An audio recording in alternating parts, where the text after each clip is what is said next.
Soy Renato Garín González, diputado por las provincias del Maipo, Melipilla y Talagante, y esto es La Cuenta Pública.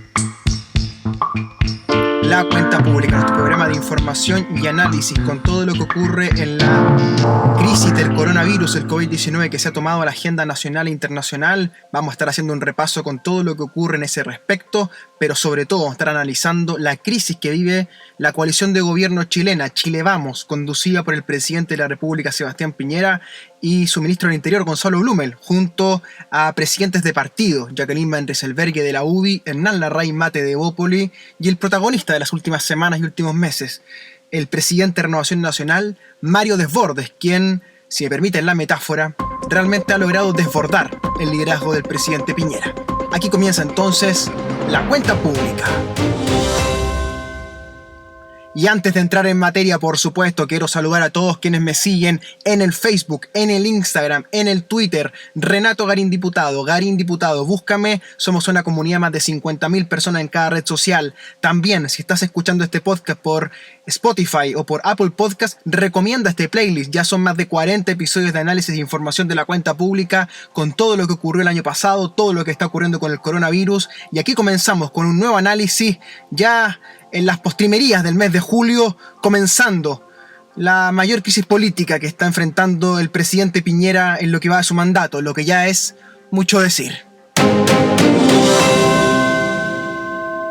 Correcto, así como decíamos, Sebastián Piñera vive una crisis política de grandes proporciones dentro de su gobierno y de su conglomerado Chile Vamos. La votación de la semana pasada sobre el retiro del 10% de los fondos de pensiones de los pensionados de las AFP ha generado un gran revuelo entre los dirigentes políticos de esta coalición de gobierno, compuesta hoy día por 4 partidos: la UDI, Renovación Nacional, Evópoli y el PRI, el Partido Regionalista Independiente, que sin embargo no figuran ni en las cómicas. Entonces hay que hablar más bien de 3 partidos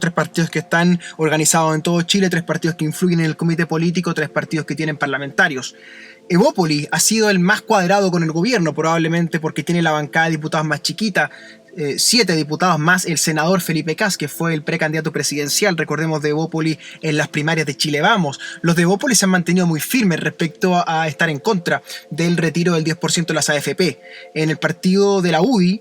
ha habido más doctrina respecto a oponerse o a abstenerse respecto del proyecto, es decir, no dar el voto a favor, y también se les descolgaron 4 diputados la semana pasada, lo que dio mayoría finalmente de 95 votos a favor de esta nueva ley para retirar el 10% de pensiones en el primer trámite en general en la sala, lo que ocurrió el día miércoles pasado, que generó un enorme revuelo, una gran conmoción pública,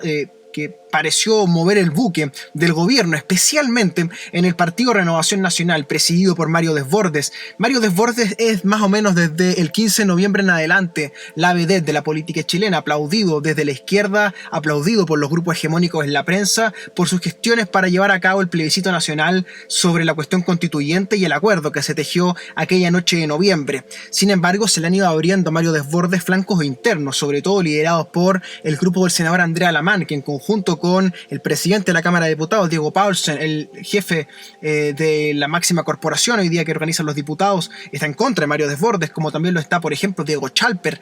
también un dirigente que tiene muchísima prensa, muchísima televisión. También se han sumado voces a favor de Desbordes, como los hermanos Osandón y otros. Entonces estamos ante un partido muy dividido que cuenta en el Congreso con 7 comités, dado que son 36 diputados,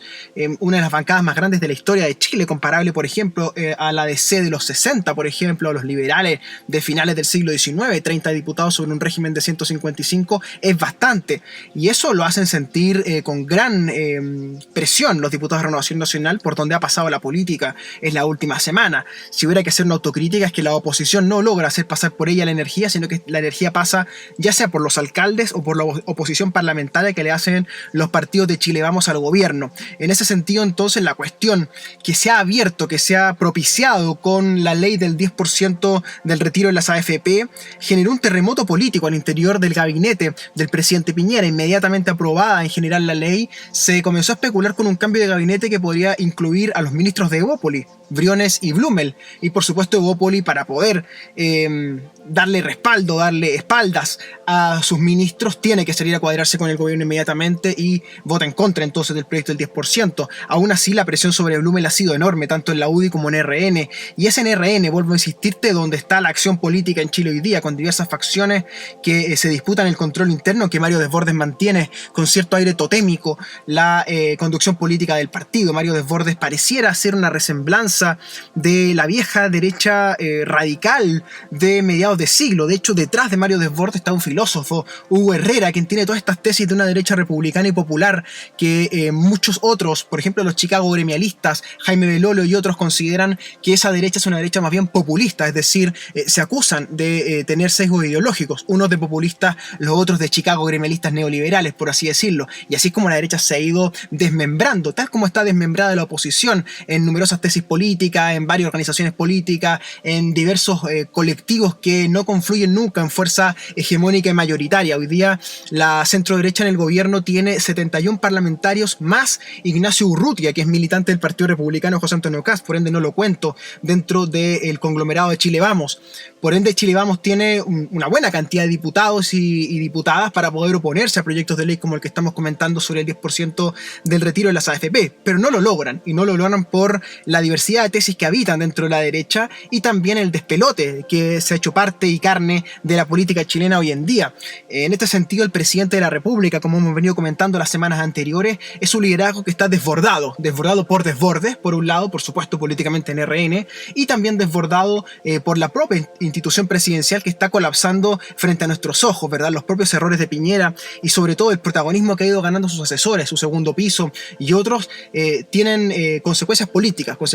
que implican la pérdida del poder del gobierno del presidente Piñera, una subida en el poder de los parlamentarios que empiezan a vender caro su voto en esta materia del 10%, y también por supuesto un alza en el poder de los empresarios, sobre todo los grandes grupos económicos que tienen como vocero a Juan Sutil, presidente de la CPC, quien ha sido, junto con Piñera, el principal vocero hoy día del orden en Chile, ¿verdad? Una cuestión bien insólita, puesto que Juan Sutil, si bien es una persona muy importante, es el líder gremial más relevante del país, junto con Bernardo Larraín Mate, presidente de la SOFOFA, no es para que posen al lado del presidente de la República todos los días. Por ende, Juan Sutil parece casi un ministro de facto a estas alturas. Toda esta estética empresarial que ha tomado el gobierno, toda esta estética de la emergencia del gobierno,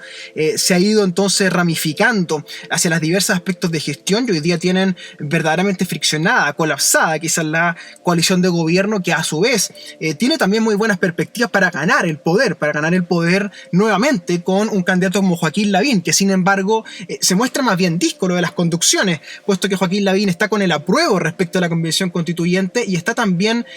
a favor de una especie de giro en el modelo económico hacia una socialdemocracia, como él ha manifestado en diversas entrevistas con los medios más tradicionales del país, donde claramente es un Lavín distinto al de los 90, distinto al de los 2000, un Joaquín Lavín más en el tono estallido social matinal del país actual, ¿no? Que está configurado por el sentido común que se discute en la televisión todas las mañanas, desde las 9 de la mañana hasta las 12 del día, 1 de la tarde, donde Joaquín Lavín y el informe del ministro París epidemiológico, junto con sus asesores y los subsecretarios, se han vuelto los protagonistas del quehacer chileno. En este sentido, entonces, el presidente Piñera está ausente tanto del manejo de crisis sanitaria, tanto de la cuestión económica, como hoy día parece friccionado por estos dimes y diretes dentro de la coalición gobernante, que lo dejan sin piso parlamentario, prácticamente jugándose en esta semana su futuro realmente, porque una derrota más en este sentido podría seguir empujando a la decadencia de su presidencia, incluso a un escenario destituyente viniendo desde la propia derecha y los intereses de los grupos económicos. Si hay algo que Piñera no puede permitirse es tener otro flanco más, un flanco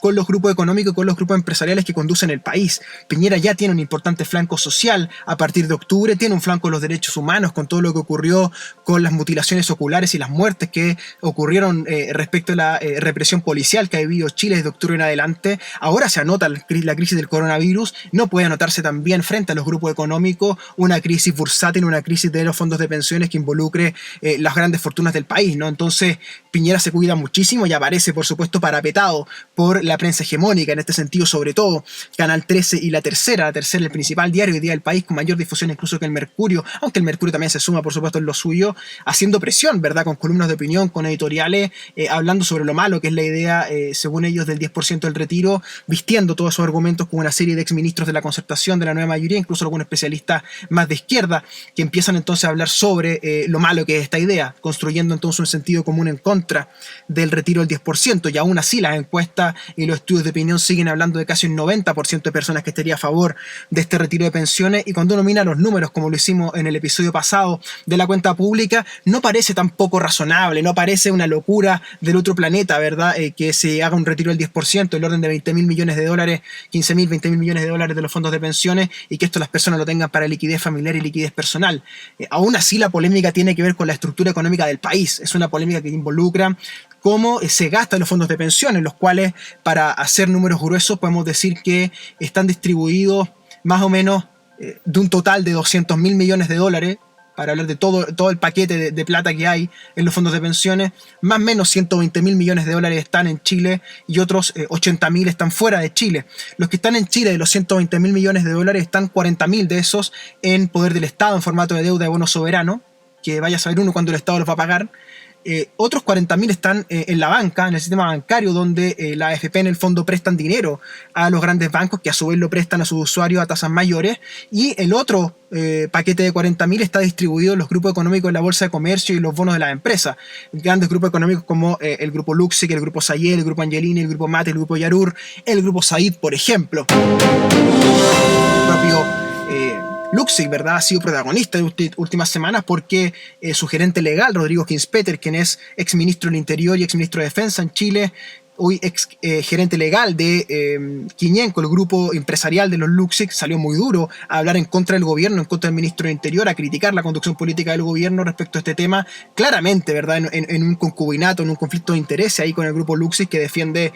por supuesto, su partecita, su tajada respecto a lo que reciben de los fondos de pensiones. Así también el grupo Sayé, a través de La Tercera, así también los Said, los Yarur, ¿verdad?, han hecho una presión enorme los grandes grupos económicos para que esto no se toque, porque la liquidez de estos grupos económicos depende de los fondos de pensiones, así como está construido el modelo económico chileno. Entonces, de esos 120.000 millones de dólares que están en Chile, un tercio lo tiene el Estado en formato de gasto público ya ejecutado, es decir, se quemó la plata del Estado y paga intereses solamente por esos bonos soberanos, y hay que revisar. Yo mandé un oficio de fiscalización para ver cuántos bonos soberanos se han emitido y cuánto es el interés que está pagando Chile y a quiénes. Respecto de esto, la AFP tienen una cifra consolidada de 40.000 millones de dólares de deuda pública que no está en ninguna parte, que está básicamente ya ejecutada por el Estado de Chile, y solamente recibimos del orden del 2% de intereses. Eso es algo así como 80 millones de dólares de todo un capital de 40.000 millones de dólares. Entonces no es un buen negocio el que está haciendo el pueblo de Chile prestándole plata a su propio Estado. Y ahí hablamos entonces de la ineficiencia que tiene el Estado de Chile, la ineficiencia del gasto público, un gasto público de 75.000 millones de dólares todos los años, que sin embargo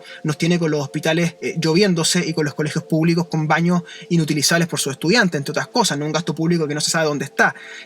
Parece evidente que el gasto público debiera estar focalizado sustancialmente en el pago de pensiones, en la vivienda, en la educación y en la salud, que son los 4 bienes primordiales que los estados sociales de derecho suelen tener como norte preservar y cuidar respecto a sus ciudadanos, y para eso utilizan los impuestos que recaudan. En Chile, en cambio, eso no se está cumpliendo, y vaya a saber uno en qué realmente se está gastando la plata del Estado de Chile, que es una organización muy poco eficiente, que está construida con los criterios del siglo XIX en un contexto del siglo XXI, y esto por supuesto que hace colapsar toda la estructura estatal, y la presidencia de la República es una viga maestra dentro de esa estructura, y el presidente está muy solo al punto de que la imagen que más se ha viralizado esta semana es una imagen donde el presidente de la República, Sebastián Piñera, hace una reunión por Zoom, este software que se ha vuelto tan popular para las reuniones, ¿verdad?,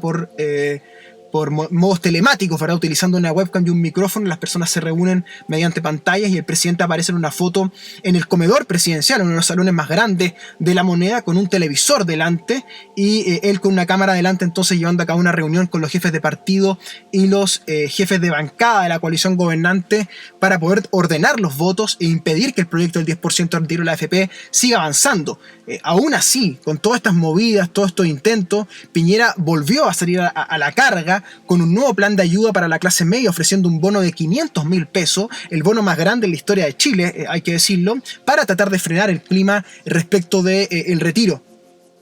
del 10% de la AFP. Esto, sin embargo, no ha logrado bajar la indignación ciudadana que se percibe, dado que la noche del martes 14 de julio, tanto en Santiago como en regiones, las principales capitales regionales, incluso en algunas ciudades más chicas, se registraron hechos violentos, barricadas, quemazones, algunos saqueos por ahí, violencia popular y policial también, lo que empieza a enrarecer nuevamente los ánimos en Chile, comienza a dificultar el diálogo democrático, puesto que la violencia se sigue mostrando con su crudeza, sobre todo por las noches, cuando hay días muy convulsionados en lo político. Eso es lo que se viene manifestando desde octubre en adelante realmente, ¿no? Una manifestación popular muy legítima por un lado, un colapso del sistema político por el otro y gran violencia ciudadana y policial, sobre todo por las noches. Este colapso institucional de Chile tiene entonces a la viga maestra, al presidente de la República en el centro de la escena, desbordado por sus propios dirigentes, con un gabinete que lleva recién 3 semanas, lo hemos comentado aquí los diversos cambios de gabinete, donde primero toca el comité político, después mueve al ministro Mañalich, coloca al ministro París, había ingresado Andrés Monkever, movió a Sichel, si ustedes se recuerdan, al Banco del Estado, pese a que Sichel era el más popular de todo el gabinete, y aún así la cosa no le funciona. Entonces pareciera que la tecla de Blumel puede ser la última en sonar y ser removido del cargo del ministro del Interior, lo que sería una muy mala noticia para Evópoli y para las nuevas generaciones de derecha que veían en Blumel una especie de renovación, una especie de cambio de giro en la derecha democrática. Muchos tenían esa esperanza y Blumel, sin embargo, parece estarse quedando corto en esa oferta. Blumel ha sido magnificado por la prensa también como un académico, casi como un intelectual, y se ha quedado corto, sobre todo en sus respuestas individuales, personales a esta crisis, aunque también, hay que decirlo y ser muy sincero, carga con el colapso del régimen sobre sus espaldas, y eso se nota cuando un régimen se colapsa sobre las espaldas de algunas personas, y el presidente de la República, hay que decirlo, ayuda muy poco a reconfigurar la escena, ayuda muy poco a mejorar el escenario, con su funeral de el tío Bernardino Piñera, con sus manifestaciones, ¿verdad?, en la compra de un vino, ¿verdad?, mostrándose en la escena pública, cuando perfectamente podría ahorrarse esa escena del presidente de la República y entonces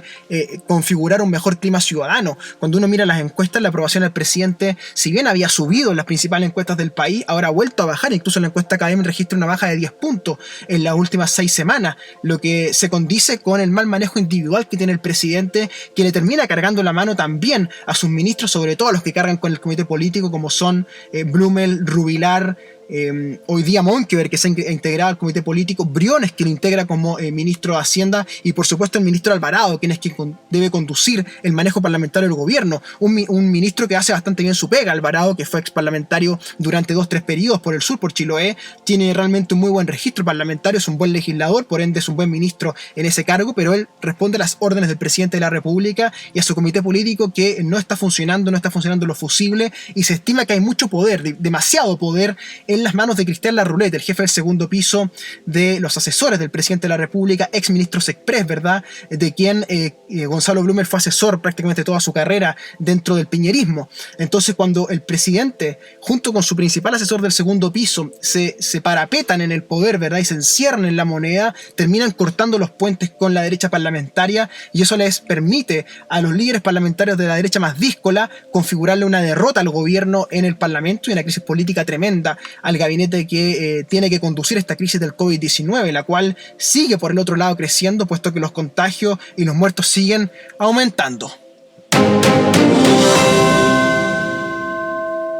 Exactamente, porque mientras la clase política discutimos el tema del 10% del retiro de la AFP, que es una noticia en desarrollo, que es un tema de alta atención pública, sigue creciendo el número de contagios de COVID-19 en el mundo. Ya se elevan más de 11 millones de contagios en todo el planeta Tierra. Estados Unidos y Brasil los líderes en materia de número de contagios. Chile sexto lugar, si calculamos por millón de habitantes. En Chile el número de muertos ya ha superado con creces los 10.000, se aproxima ya a los 11.000 muertos según cifras del DEIS. Esto complica aún más el escenario, por supuesto, si bien la red sanitaria hospitalaria de Chile sigue dando el ancho, sigue teniendo suficientes camas críticas, suficientes respiradores mecánicos. De hecho, la enfermedad respecto a su propagación ha ido bajando en número y en tendencia en Chile, lo que no significa que se haya derrotado la enfermedad, sino que la tendencia estadística está bajando. No se sabe muy bien si esto quiere decir que la cuarentena ha funcionado, si quiere decir que el virus está bajando su circulación en el país, porque se teme con gran certeza que si se desconfina, es decir, si volvemos a salir libremente a las calles,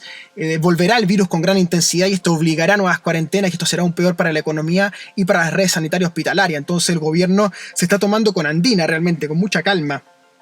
el ir sacando a la población, sobre todo en el área metropolitana de Santiago, de los confinamientos y las cuarentenas, puesto que lo que se juega es básicamente la posibilidad de un repunte económico y la posibilidad de superar la crisis pandémica. Si Chile cometiera el error de desconfinar muy temprano y sufrimos un rebrote masivo, esto puede ser aún peor. Entonces, evidentemente que el gobierno toma, creo yo, una decisión correcta al mantener las cuarentenas pese a que los números mejoran. Y mejoran, creo yo, ya con cierta objetividad. Lo están diciendo prácticamente todos los analistas independientes y también del gobierno y de oposición respecto de que el número de contagios, tanto el número de muertos como la cantidad de camas críticas, está mejorando sustancialmente. Lo que no quiere decir que Chile haya pasado lo peor, puesto que no sabemos cuál va a ser el comportamiento estadístico en el futuro y no podemos predecir cómo se va a comportar la propagación del virus cuando volvamos del desconfinamiento, puesto que en algún momento,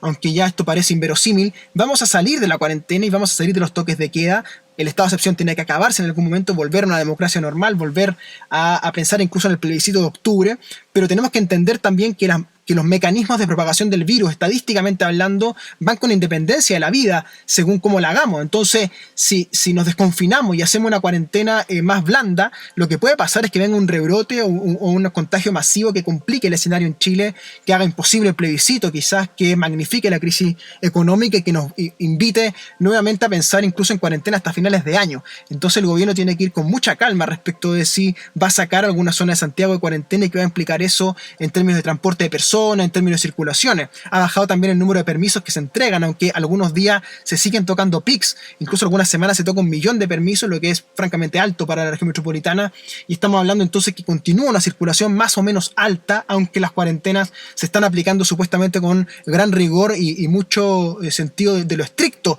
respecto a los funcionarios públicos. Estamos viendo militares, carabineros, pasando partes, ¿verdad?, haciendo citaciones, etcétera. Se imprimen en los diarios todos los días prácticamente nombres de personas que quebrantan, ¿verdad?, las cuarentenas, etcétera. Se vive también un clima de denuncia permanente entre los vecinos, etcétera. Es decir, hemos creado un clima de vigilancia y de castigo, de vigilar y castigar, diría Michel Foucault,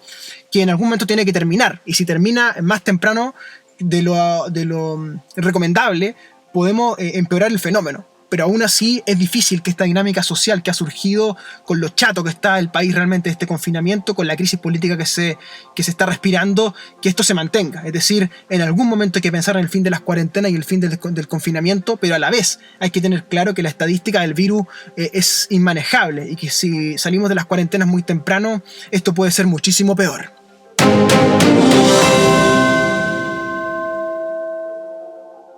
Eso con el coronavirus en Chile. Mientras en el resto del mundo la política sigue su realidad nacional local, que sería interesante que revisemos brevemente. Pasemos primero por España. En España hubo elecciones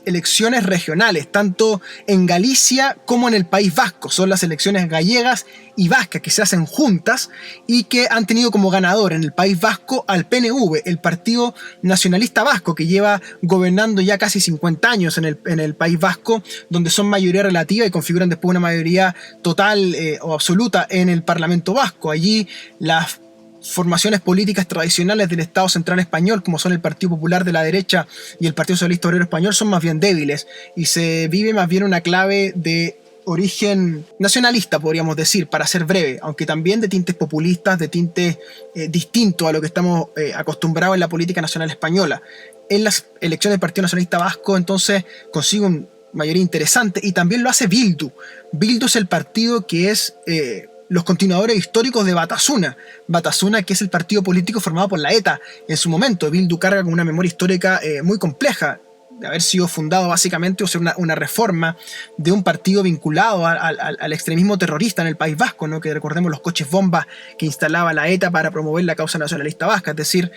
Bildu, que carga con esta historia, aún así tuvo muy buen desempeño electoral. Me parece que eligió 22 parlamentarios en el Congreso Vasco, lo que lo convierte prácticamente en la principal fuerza de oposición contra el Partido Nacionalista Vasco. Es decir, dos fuerzas nacionalistas se disputan el control del País Vasco y esto comienza a configurar también un escenario de posible petición independentista o de referéndum en el País Vasco. Ya sabemos lo que se está viviendo en Cataluña durante la última década, ¿verdad? El llamado procés, que busca independizar a Cataluña de España. Esto también podría empezar a respirarse en el País Vasco. Recordemos que el País Vasco tiene su propio lenguaje, su propia lengua, ¿verdad?, que es el euskarra, ¿verdad? Tienen toda una cultura propia, ¿verdad? Tienen sus clubes de fútbol que son de su propia formación, ¿no? O sea, el Athletic Club de Bilbao, que es el club más conocido del País Vasco,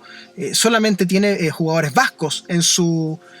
formación, es decir, los técnicos no pueden comprar o traer futbolistas extranjeros. De hecho, Marcelo Bielsa, nuestro adorado Marcelo Bielsa, cuando fue técnico del Athletic Club de Bilbao, solamente pudo usar futbolistas vascos, lo que es realmente una rareza. Y esto te habla del clima nacionalista que se vive en algunas regiones de España, por ejemplo, en el País Vasco, por ejemplo, en Cataluña. Y este triunfo del Partido Nacionalista Vasco, este triunfo de Bildu, es a costa del Partido Popular, es a costa del PSOE y sobre todo realmente del desarme electoral que ha vivido en el País Vasco Podemos, el partido de Pablo Iglesias, el vicepresidente segundo del gobierno de Pedro Sánchez, un gobierno de coalición entre Podemos y PSOE. Podemos realmente desaparece prácticamente del mapa vasco y esto le genera una herida tremenda al liderazgo nacional de Pablo Iglesias, que también vive un descalabro electoral en Galicia, donde ganó el Partido Popular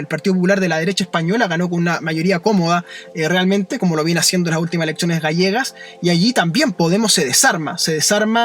a niveles que no se esperaban y que hacen entrar al partido de formación morada, como se llama en España, en una crisis muy profunda, dado que incluso Pablo Iglesias está siendo investigado judicialmente por el caso de espionaje de su ex asesora Dina Busselham, que se extravió una tarjeta de memoria de un teléfono celular que terminó en una tremenda teleserie policial de opereta matutina en España realmente, y hoy día se ha sabido información respecto de que Pablo Iglesias tuvo el control de esa tarjeta durante dos meses, me parece, antes de entregarla a su propietaria. Cuando su propietaria la revisa, la tarjeta estaba borrada o estaba maltrecha porque había pasado por un microondas. Ustedes saben que para borrar una tarjeta de memoria se pasa por un microondas y queda inutilizable. Entonces, la polémica que ha habido con Pablo Iglesias, esta tarjeta robada, supuestamente del espionaje, etcétera, le viene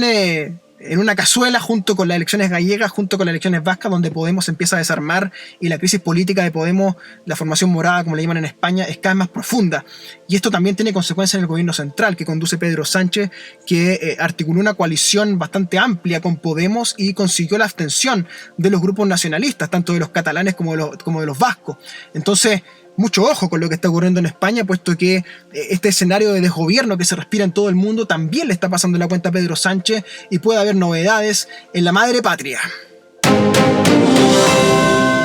También tenemos novedades en lo que ocurrió en Francia, donde Edouard Philippe, el primer ministro francés nombrado por Macron hace ya 2 años y medio, fue destituido por Macron de su cargo, y Edouard Philippe tendrá que quedarse con su otro cargo. Como te expliqué la semana pasada, los franceses tienen varios cargos a la vez. Será alcalde de Le Havre, donde fue mayoría el primer ministro. Se presentó en las elecciones por la coalición de Macron. Macron luego lo despide de primer ministro y se va solamente de alcalde entonces a Le Havre, Edouard Philippe. Macron entonces busca un giro en su política nacional, tratando de impedir lo que parece una realidad cada vez más certera, que es que se va a enfrentar a Ana Hidalgo, la alcaldesa de París, con el apoyo de los ecologistas, una coalición verde-roja, por así decirlo, entre socialistas y ecologistas, que va a pasar a segunda vuelta. Me parece casi una certeza eso, sobre todo por el voto urbano en París, contra Marine Le Pen, del movimiento neofascista, ¿verdad?, francés. Entonces, ese sándwich que le están haciendo a Macron, él va a tratar de evitarlo con un cambio de gabinete, sacando al primer ministro y tratando de dar un giro verde para disputar el voto ecologista y tratar de posicionarse una especie de liberalismo ecologista contra el socialismo ecologista de Ana Hidalgo. Esto viene muy entretenido lo que está ocurriendo en Francia, y se están perfilando entonces ya las elecciones del 2022. Donde el escenario empieza a empeorar con el coronavirus es en Buenos Aires, Argentina, todo el área metropolitana de Buenos Aires, que está viviendo una expansión de casos tanto de muertes como de contagiados, y esto en el contexto de una profunda crisis política, como te conté en el episodio pasado, que se enfrentan kirchneristas y macristas, y también un default financiero histórico, que están negociando con sus accionistas y con sus tenedores de bonos, también con el Fondo Monetario Internacional y con los diversos espacios de inversión que tienen comprada deuda en Argentina. Argentina es sin duda hoy día un hervidero político por estas diversas manifestaciones que están ocurriendo al mismo tiempo, y también la muerte, como te conté, de Fabián Gutiérrez, el ex secretario privado de Cristina Kirchner, que tiene realmente conmocionada a la prensa política y tiene enfrentada en la famosa grieta entre los macristas y los kirchneristas, también llevados a los medios de comunicación como son el Canal América y el canal C5N. Eso ha sido un breve repaso por lo que ha ocurrido en el mundo.